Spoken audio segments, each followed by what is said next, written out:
If I go Iraq, kill me. Saddam Hussein kill me. They are killing our people, especially Taliban forces. In our country, there is no embassy of Australia. So what we were doing? Legally, it was impossible. So we were compelled to come illegally to Australia. Refugees have been sent to Australia's offshore detention centres since 2001. 15 years later, Australia's Pacific Solution policy is under fire. It was designed to stop refugees, many travelling through Indonesia, from winding up on Australian shores. Intercepted boats were to be transferred to detention facilities in Papua New Guinea, Nauru, and Christmas Island. But now the facilities are rife with reports of abuse, sexual assault, and miserable living conditions. More than 100 former and current staff members at Australia's offshore detention camps have called for all refugees to be moved immediately. Australia's government has announced it will close the Manus Island camp located in Papua New Guinea, but with the caveat that those being held there will never reach Australia. The government's position is very clear.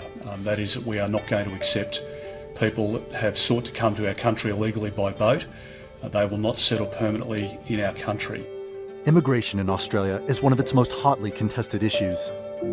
One that Tony Abbott capitalised on during his rise to power in 2013. We would bring immigration down to 170,000 a year. On his first day as Prime Minister, he implemented Operation Sovereign Borders, a naval crackdown on illegal immigration aimed at deterring asylum seekers from trying to make the dangerous boat journeys to Australia's shores. And while effective, the policy has not resolved the growing controversy over what happens to refugees afterwards.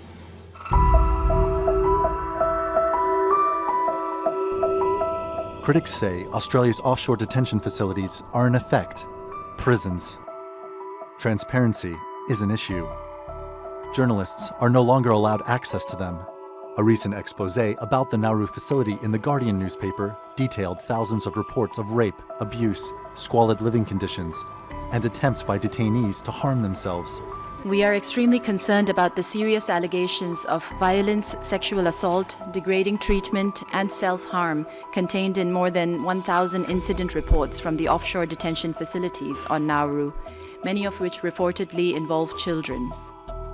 Nauru's government has said that many of the reports of abuse are false. In April, Papua New Guinea Supreme Court ruled the Manus Detention Centre unconstitutional, laying the foundation for its recent closure.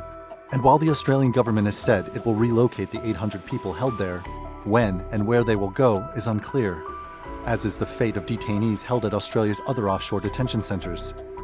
Their long journey frozen in time. Randolh Nogel, The Newsmakers.